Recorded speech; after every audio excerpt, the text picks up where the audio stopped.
শুরুতেই চলে যাই শহীদুলের কাছে।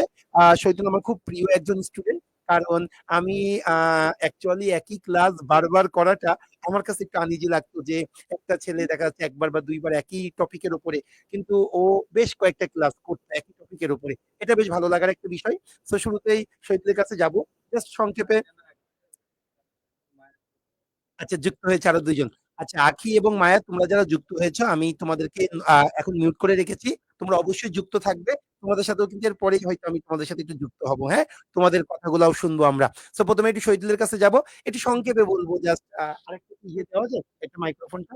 আচ্ছা, সংক্ষেপে যে বিষয়টা জানতে চাবো, যে অ্যাকচুয়ালি একজন ধরেন আমি প্রথম ব্যাংকের প্রস্তুতি নিতে চাচ্ছি, যারা একেবারেই বিগিনার তাদের ব্যাংকের প্রস্তুতির জন্য কোন বিষয়টা ফোকাস করা উচিত, এটা যদি একটু ডিসক্লোজ করতে প্লিজ। ধন্যবাদ আমার আচ্ছা, প্রিয় শ্রদ্ধেয় সুমন স্যার। জোরে কথা বলতে একদম আনইজি করার কিছু নেই। শ্রদ্ধেয় সুমন স্যার আমাকে কথা বলার জন্য সুযোগ সুযোগ দেওয়ার দেওয়ার জন্য জন্য। কোনো সমস্যা নেই। এটা আমার সম্ভবত প্রথম কোনো লাইভ প্ল্যাটফর্মে আসা, সেজন্য আমার মধ্যে দেখবেন একটু জড়তা কাজ করছে। একটু পরেই জড়তা থাকবে না, এটা আমরা জানি, কোনো বিষয় না। হ্যাঁ, বলি। তো আমি যেভাবে আসলে ব্যাংক প্রিপারেশন নিয়েছিলাম সেটা হচ্ছে প্রথম দিকে আমি প্রত্যেকটা সাবজেক্টে একটি করে, যেটা স্বনামধন্য বই আছে, ওই ধরনের একটি করে বই নিয়েছি। যেমন উদাহরণস্বরূপ বলতে পারি, বাংলার জন্য আমার কাছে অগ্রদূত, ইংলিশের জন্য জন্য বেসিক ভিউ, এই আচ্ছা, ধরনের একটা বই কিনে আসলে আমি যাইনি, কারণ এই একটা যে বইয়ের জন্য মাওয়া আর আসলে হচ্ছে ফারজানা আঁকি। একটা বই হয়তো ভালো করে শেষ করা হয় না। তো সেজন্য আমি কি চেষ্টা করেছি, সেজন্য আমি চেষ্টা করেছি অন্তত টার্নিং পয়েন্টের ক্লাসগুলো রেগুলার করার, এবং বাসায় বসে অথবা লাইব্রেরিতে এসে ওই যে আমি একটা একটা করে বই কিনেছি বই ওগুলো যেগুলো ওগুলো শেষ সেগুলো। করার। আচ্ছা, হ্যাঁ। আচ্ছা।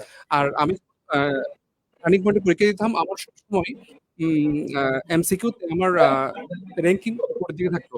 তো আমি তখন বুঝে গেছি যে আসলে আমার এই মুহূর্তে রিটেন প্রিপারেশন নেওয়া দরকার। সেজন্য আমি আসলে একদিন সুমন স্যারের ক্লাস ফ্রি ক্লাস করি, এবং ফ্রি ক্লাস করে আমি আসলে এত বেশি অভিভূত হয়েছিলাম যে স্যারের কাছে গিয়ে আমি রিটেন ব্যাচ 5 এর জন্য ভর্তি হয়েছিলাম, এবং প্রতিটা ক্লাস করেছিলাম।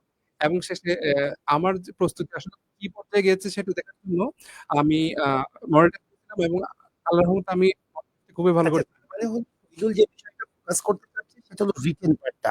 শহীদুল নিজে থেকে গুছিয়ে ফেলেছিল, এবং অনেকটা দেখা যাচ্ছে টার্নিং পয়েন্ট রেগুলার ক্লাস, এবং ও কিছু বইয়ের কথা বললো। যদিও আমি তোমাদেরকে বলি, টার্নিং পয়েন্টের কিছু লেকচার শিট আছে, কারণ বইগুলো হয় কি, যেমন ও একটা ইংলিশ বইয়ের নাম বললো, এটা কিন্তু শুধু ব্যাংকের কথা চিন্তা করে করা হয়নি, এটা প্রাইমারি বলেন, নিবন্ধন বলেন। তখন হয় কি, আপনি যেহেতু শুধু ব্যাংকের জন্য যদি পড়তে থাকেন, তাহলে শুধুমাত্র টার্নিং পয়েন্টের লেকচার শিটটা আপনি দেখতে পারেন। শহীদুল যে বিষয়টা ফোকাস করেছে সেটা রিটেন পার্টটা। দ্যাট মিনস ও বললো যে প্রিলিটা ও খুব ভালো, আগে থেকে একটা ভালো জায়গায় চলে গিয়েছিল, কিন্তু রিটেন পার্টটাতে ও একটু প্রবলেম ফেস করতেছিল, যার জন্য ও টার্নিং পয়েন্টের প্রিমিয়াম রিটেন ব্যাচ, মনে রাখবেন টার্নিং পয়েন্টের 3টা আর কি যারা ব্যাচ কন্ডাক্ট করে, অনলি ফর প্রাইভেট ব্যাংক, একটা হলো রেগুলার ব্যাংক জব কোর্স, আর একটা হলো অনলি রিটেন বা প্রিমিয়াম রিটেন। ও প্রিমিয়াম রিটেন ব্যাচ 5 এ আর কি যুক্ত হয়েছিল।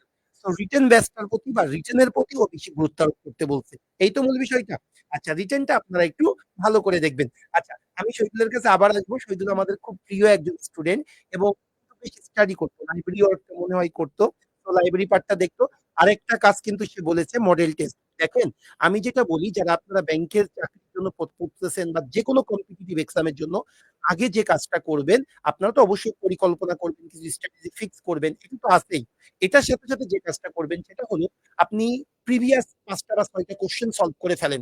ধরেন আপনি ব্যাংকের প্রস্তুতি নিচ্ছেন, আমি আপনাকে রিকোয়েস্ট করব, আপনি শুরু যারা এখন ইনিশিয়াল স্টেজে যারা প্রস্তুতি নিচ্ছেন, তারা প্রিভিয়াস 5টা কোশ্চেন সলভ করে ফেলেন। তাহলে আপনারা বুঝতে পারবেন যে অ্যাকচুয়ালি ইংলিশের কোশ্চেনটা কেমন হয়, ম্যাথের কোশ্চেনটা কেমন হয়, তখন আপনার প্রস্তুতি নেওয়াটা খুব সহজ হবে। আর অ্যাকচুয়ালি ও যেটা বললো, দেখেন আপনি নিজে নিজেও কিন্তু বাসায় পড়তে পারেন, বাসায় নিজে নিজে পড়লেও কিন্তু প্রস্তুতি নেওয়া সম্ভব। কিন্তু আমি যেটা বলবো, দেখেন যখন আপনি নিজে প্রস্তুতি নিবেন, ও যেটা বললো, ব্যাংকের কোশ্চেন গুলো অনেকটা প্রিডিক্ট করা যায়, এখান থেকে কিছু কোশ্চেন হয়, ওখান থেকে কিছু কোশ্চেন হয়। আপনি নিজে যখন প্রস্তুতি নিবেন, তখন এই প্রস্তুতিটা শেষ করতে 2 থেকে 2.5 বছর সময় লেগে যায়। কিন্তু যখন আপনি কোনো প্রতিষ্ঠানের সাথে যুক্ত হচ্ছেন, তখন কি হয় জানেন, তখন এই যে যেমন ধরেন আপনি আমাদের যে ইংলিশ শিটগুলো আমি তৈরি করেছি, ম্যাথের শিটগুলা শুভ্র স্যার, তারেক স্যার তৈরি করেছে। বাংলা শিটগুলা মিজান তৈরি করেছে। শ্রদ্ধেয় মিজান আমাদের শিক্ষক। তিনি আমার ছোটবেলায় আমি মিজান বললাম। সো মিজান স্যার তৈরি করেছেন। সো এইভাবে আমরা কিন্তু খুব রিসার্চ করে এগুলা তৈরি করি। তো হয় কি তখন ম্যাটেরিয়ালস গুলো একদম ইজি হয়ে যায় আপনাদের কাছে। আচ্ছা শহীদুল, আমি আবার আসবো কিন্তু তোমার কাছে একটু রিকোয়েস্ট করব বসতে। সো এখন